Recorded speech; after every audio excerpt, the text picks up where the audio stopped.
ভারত আর বাংলাদেশকে নিয়ে একটা দারুণ চাঞ্চল্যকর খবর কিন্তু ইন্টারনেটে ঘুরছে। বলা হচ্ছে ভারত নাকি নিঃশব্দে এমন একটা গুরুত্বপূর্ণ জায়গার বর্ডার পাল্টে দিয়েছে। চলুন আজকের এই আলোচনায় আমরা এর ভেতরের গল্পটা একটু খুঁজে দেখি। হ্যাঁ, ঠিকই শুনছেন। মাত্র ২২ কিলোমিটার চওড়া একটা ভূখণ্ড, আর সেটা নিয়েই এত তোলপাড়। চলুন একদম গোড়া থেকে বুঝি এই দাবিটা আসলে কি নিয়ে, আর কেনই বা এই একচিলতে জায়গাটা এত গুরুত্বপূর্ণ হয়ে উঠল। তো এই দাবির ভেতরে ঢোকার আগে আমাদের কিন্তু জায়গাটা সম্পর্কে একটু জেনে নিতে হবে। এর সরকারি নাম শিলিগুড়ি করিডোর, কিন্তু লোকে এটাকে চিকেন স্নেক বা মুরগির গলা নামেই বেশি চেনে।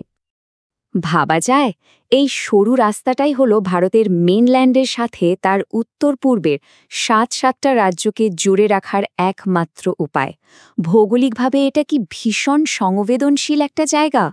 এর একদিকে নেপাল আর ভুটান, আর ঠিক গা ঘেঁষে আছে বাংলাদেশ। এর গুরুত্ব যে ঠিক কতটা, সেটা এই পয়েন্টগুলো দেখলেই পরিষ্কার হয়ে যায়। এটা শুধু উত্তর পূর্বের কোটি কোটি মানুষের লাইফলাইনই না, ব্যবসা বাণিজ্য বলুন বা মিলিটারির মুভমেন্ট, সব কিছুর জন্যই এটা অপরিহার্য।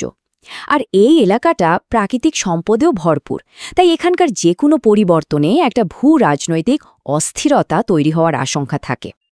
আচ্ছা, জায়গার গুরুত্ব তো বোঝা গেল, এবার আসা যাক সেই আসল দাবিতে। বিভিন্ন আনঅফিসিয়াল সোর্স আর সোশ্যাল মিডিয়াতে একটা গুঞ্জন ছড়িয়ে পড়েছে যে ভারত নাকি চুপি চুপি এই করিডোরের চড়া বাড়িয়ে নিয়েছে। দাবিটা কিন্তু বেশ বড়। বলা হচ্ছে যে করিডোরটা এতদিন মাত্র ২২ কিলোমিটার চওড়া ছিল, ভারত নাকি সেটাকে প্রায় ৩ গুণ বাড়িয়ে ৬০ কিলোমিটারে নিয়ে গেছে। ভাবুন একবার, এটা যদি সত্যি হয় তাহলে তো বিশাল একটা ব্যাপার। তবে এখানে সবচেয়ে গুরুত্বপূর্ণ বিষয়টা হলো এই পুরো খবরটাই কিন্তু আনভেরিফাইড, মানে এর কোনো পাকাপোক্ত ভিত্তি নেই। ভারত বা বাংলাদেশ কোনো দেশের সরকারই এই ব্যাপারে এখনও মুখ খোলেনি। স্বাভাবিকভাবেই প্রশ্ন ওঠে, ভারত হঠাৎ করে এমন একটা কাজ কেন করতে যাবে, তাই না? যেই সব সোর্স এই দাবিটা করছে তারা কিন্তু এর কারণ হিসেবে আঙুল তুলেছে বাংলাদেশের অন্তর্বর্তীকালীন সরকারের প্রধানের দিকে। চলুন তাহলে দেখি এই সোর্সগুলো ঠিক কি ঘটনাকে ভারতের এই পদক্ষেপের পেছনের কারণ হিসেবে দেখাচ্ছে। তাদের অভিযোগের তীর কিন্তু সরাসরি ডক্টর মোহাম্মদ ইউনূসের দিকে।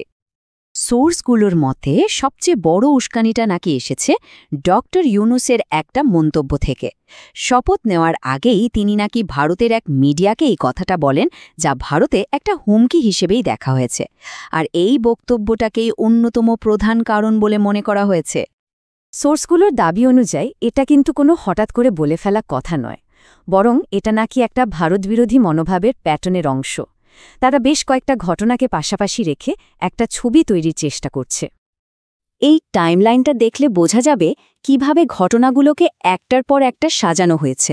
প্রথমে দেখুন বছরের শুরুতে চীন সফর, তারপর অগাস্টের আগে এনডিটিভিতে সেই বিতর্কিত মন্তব্য, আর শেষে অক্টোবরে একজন হাই র্যাঙ্কিং পাকিস্তানি জেনারেলের বাংলাদেশ সফর। এই সবগুলোকে একসাথে একটা নির্দিষ্ট দিকে ইঙ্গিত করছে বলে দাবি করা হচ্ছে।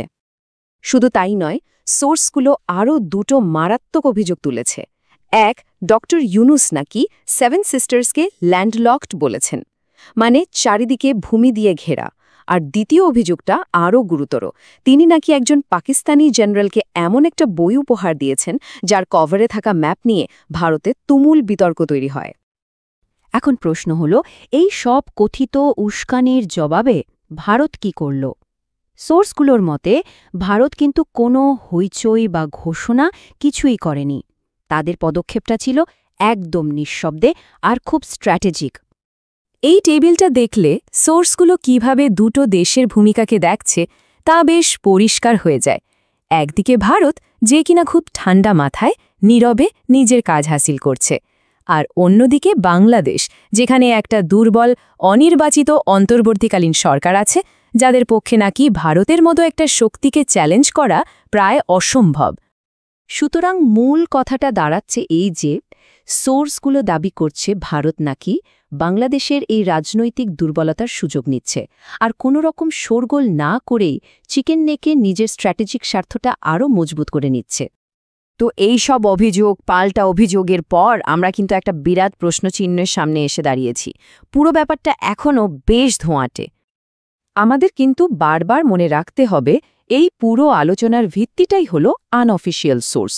যতক্ষণ না পর্যন্ত ভারত বা বাংলাদেশ সরকারের তরফ থেকে কোনো অফিসিয়াল বিবৃতি আসছে, ততক্ষণ পর্যন্ত আসল ঘটনাটা কি তা নিশ্চিত করে বলা প্রায় অসম্ভব। এই প্রশ্নটাই এখন সবার মনে ঘুরছে। ভূ রাজনীতি, জাতীয় নিরাপত্তা, সার্বভৌমত্বের মতো এত জটিল বিষয় যখন জড়িয়ে থাকে, তখন গুজব আর সত্যিটা আলাদা করা খুব কঠিন হয়ে যায়। আসল সত্যটা জানতে হলে আমাদের হয়তো আরও কিছুদিন অপেক্ষা করতে হবে আনুষ্ঠানিক কোনো খবরের জন্য।